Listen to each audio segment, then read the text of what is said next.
بسم الله الرحمن الرحیم د یو نوي پروګرام سره زه یم سید کبیر شاه ګرانو کتونکو خبره به کوو د افغانستان او د افغانستان او پاکستان د ډېرې څه مودې راهیسې تاوتریخوالی روان دی. په دغه تاوتریخوالي کې څومره نقصان افغانستان ته شوی دی، څومره نقصان پاکستان ته شوی دی، ورسره په دې کې تجارت نه څومره متاثره دی او د افغان کډوالو څه پوزیشن دی. په دې ټولو اوورال خبرو کولو لپاره موږ سره صحافي کامران شاه صاحب موجود دی. کامران صاحب نن پروګرام کې تاسو ته هرکلی وایو. ډېره مننه جی.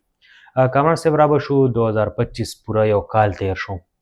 بیا د کال په اینډ کې موږ وکتل چې د پاکستان او د افغانستان خپل منځ کې تاوتریخوالی رالو. دغه تاوتریخوالی څومره نقصان پاکستان ته ورکو، څومره نقصان افغانستان ته ورکو او کم خلک دي چې هغه ته ډېر زیات متاثره شو. دې سره به دا یو څیز هم دغه کو چې مالي طور باندې او په تجارتي توګه باندې دواړو ملکونو نقصان او ګټه یو کړه. یقینا چې جنگ یا تاوتریخوالی د مسلو حل نه دی بلکې هغه مسلې نورې هم کړکېچنې کوي او دغه سره تجارت ته هم مالی استطاعت یا معیشت ته د یو ملک هم نقصان رسی. تیر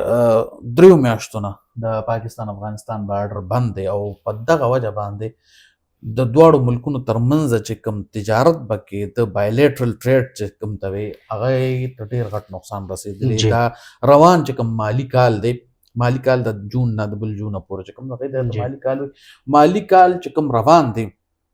په دې کې د پاکستان او افغانستان په تجارت باندې بدې اغېزې شوي دي او تقریبا 53% د دواړو طرفین تجارت چې کوم دی نو هغه کم شوی یا بالکل ختم شوی بوت. صحیح. ځکه چې موږ په مخکنو پروګرامونو کې هم دا خبره کړو، کله چې د افغانستان او پاکستان خبر راځي، د بارډر بندش خبر راځي، د تجارت خبر راځي، نو په هغه کې دا خبره لازمي وي چې د دواړو طرفو چې کوم قیادت دی هغې ته په دې باندې سوچ کول پکار دي چې که افغانستان دی نو هغې له هم سوچ پکار دی چې هغوی یو نوی رژیم دی هغه روان دی او پکار دا ده چې خپل ولس ته هغوی اسانتیاوې ورکړي، خپل ولس ته روزګار ورکړي، خپل ولس ته د صحت او تعلیم په شعبو کې چې دی نو اسانتیاوې ورکړي. په ځای د دې هغوی نه یوازې پاکستان سره بلکې ډېرو ګاونډي هیوادونو سره د هغوی تعلقات ټیک نه دي، ایران سره د هغوی تعلقات ټیک نه دي. د ایران نه د 15 لکو یا 6 لکو نه زیات خلک چې دی نو هغوی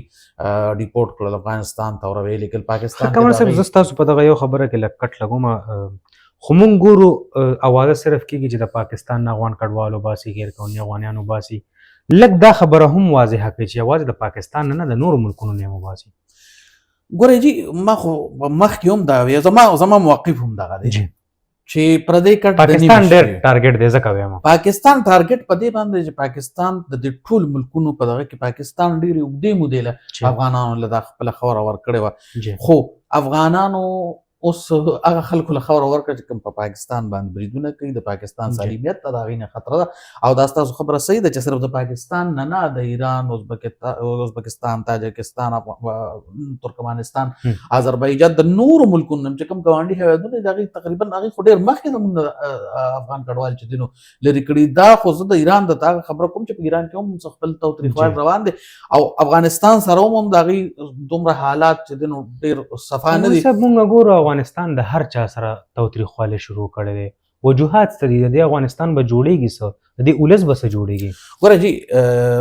په ډز او ټوپک باندې هره مسله نه حل کېږي. بالکل.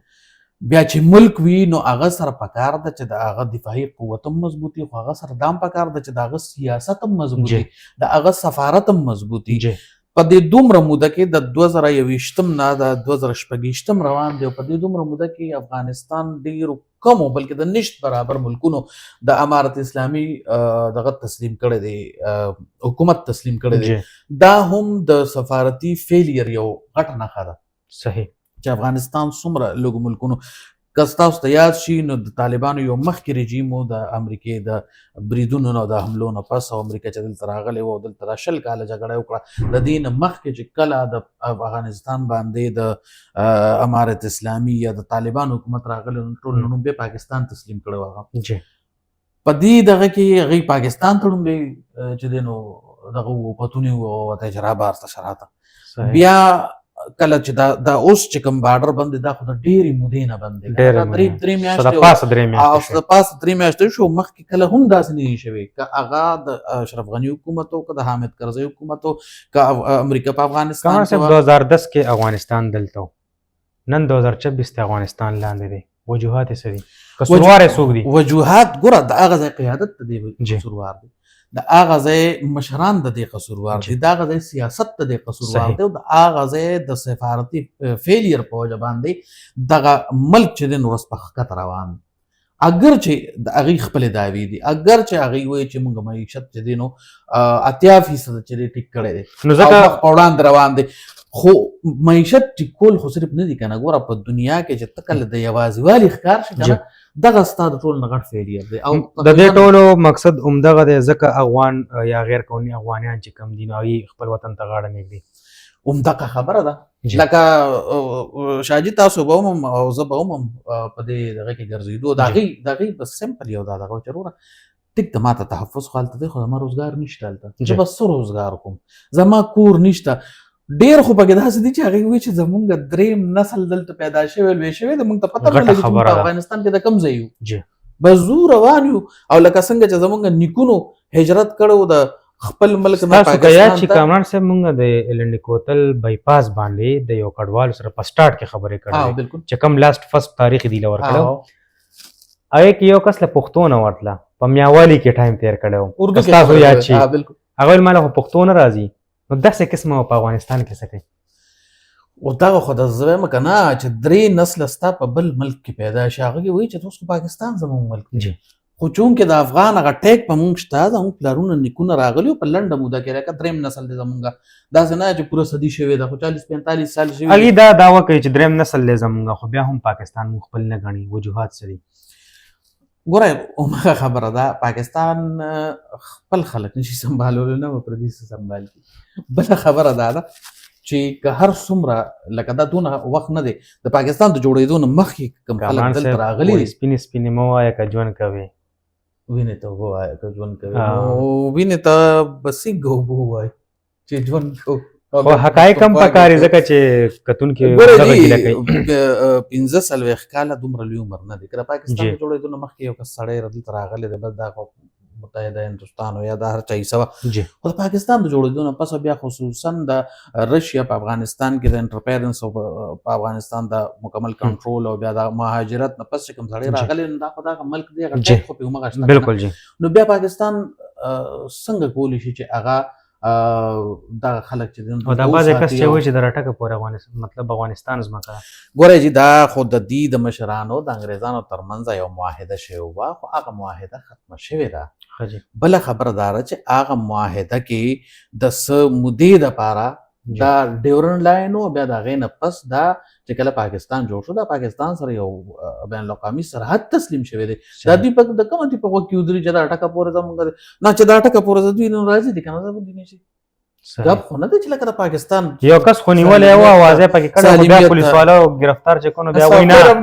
بیا وایي نه وایي جلال آباد هم ستاسو دی د پاکستان دی وایي دا دقه شي وي ګوره دا زموږ ناپوهۍ دي په دې باندې ما د یو موقر ډیجیټل پلیټفارم دی د هغې یو تحقیقکار صحافي و د هغه پې ما پوره دغه کتلی و چې د افغانستان کوم مشران او د انګریزانو کوم مشران و ډیورنټ په هغې کې و د ډیورنټ کمیشن د لاندې دا یو لاین ډرا شوی او دا د څه مودې دپاره او دا د دې دپاره و چې هغوی به په دې اړخ کې چې نو په انګریزانو باندې حمله نه کوي انګریزان به دا کرخه کراس کوي نه هلته به نه ځي خو چې کله بیا تقسیم هند شو پاکستان په خپل وجود کې راغی دا یو بین الاقوامي سرحد تسلیم کړی شو او دا 1400 کیلومتر سرحد دی چې صرف په خیبر پختونخوا کې نه بلکې په بلوچستان کې دی دا نن سبا خو لکه په دې باندې بله خبره نشي کېدی بس سمه خبره دا چې که دلته دوی دا یادوي چې دا ټکه پورې زموږ نه دی بیا په بلوچستان کې د کوم ځای پورې دوی دي د ګوادره پورې دوی دي نه زما په خیال د بلوچستان نه پاټک راته وي داسې ها لکه د دې قصه صرف دا ټکه پورې ده لکه بس دا بلوچستان هم دا ټک سره راته وي ګوره دا د ناپوهۍ د ټول نه غټ مثالونه دي او باید پکار دي چې نه دي کول پکار افغانان خپل تاریخ وګوري نه دي کول پکار د یو کس د لاسه بیا ټول افغانان چې کوم دی نو هغه بدنامېږي که پښتون یو داسې خبرو کوي نو د هغه ټول پښتانه بدنامېږي خو اخرني سوال راځم کامران صاحب د دې ټول اوورال سچویشن تاسو کته څه د پاسه درې میاشتې شي بارډر هم بند دی اوس پکې ناستې هم نه کېږي خبرې هم نه کېږي حل یې څه دی اوورال حل تاسو په کم نظر ګورئ حل به سره وزي دی ګوره زه تاته سمپل یو ساده مثال د حکومت زموږ په دې علاقو کې په دې کلو کې اکثر په پوله په پټي باندې جګړه وشي لس شل مړي پکې وشي جی خو اخر حل یې سي جرګه اخر حل یې سي خبرې اترې دا پکې څوک دا ګوره دا د دې سیاسي حل پکار دی د دې کشالي سیاسي حل پکار دی دا به د دوړو ملکونو مشران کوي چا سره چې منډیټ وي اوس که د امارت اسلامي پلاوي راشي نو دوی خپل ملک پرېږدي بهر ملکونو ته ځي نه اخو بله خبره ده که نه اخو ګوره سفارتي دغه د هغې په خپل اړه سفارتي دغه مضبوطول غواړي زه خو دا وایم او د جرګې دپاره درېمګړی ځای وي که نه اوس ټیک د افغانستان او پاکستان دواړه قطر ته لاړه هلته کې خو ناسته خو پکار ده که نه چې ناسته وشي اوس امیدونه شته ده ناستې یاره امید خو تر قیامته پورې ځکه چې په سیاست کې یو دروازه هم نه بندېږي او سیاسي سفارتي تعلقاتو کې یو دروازه بندول پکار هم نه دي پکار ده چې د دواړو ملکونو با اثره او چې کوم سره اختیار وي با اختیاره خلک دا د خپل منځ کې کینی په دې دواړو ملکونو لکه اسلامي ملکونه دي دواړه برادر ملکونه دي ګاونډي ملکونه دي نو پکار ده چې دا کشالې ختمي کړي د دواړو طرفو تجارت شروع شي او دواړه طرفه چې کوم ولس دی چې د هغوی د خوشحالو او د اسانتیاوې دپاره کار وشي ډېره مننه کامران صاحب یقینا چې ډېرې ګټورې او ژورې خبرې مو کړي چې کوم زمونږ کتونکي دي هغوی به دغه خبرو باندې پوه شوي چې زمونږ د خبرو کولو مقصد څه دی او دې نه کم میسج اخیستل پکار دی دا زمونږ نن پروګرام در بل پروګرام پورې مال او زما ټیم له راکړي اجازت د لوی الله په امان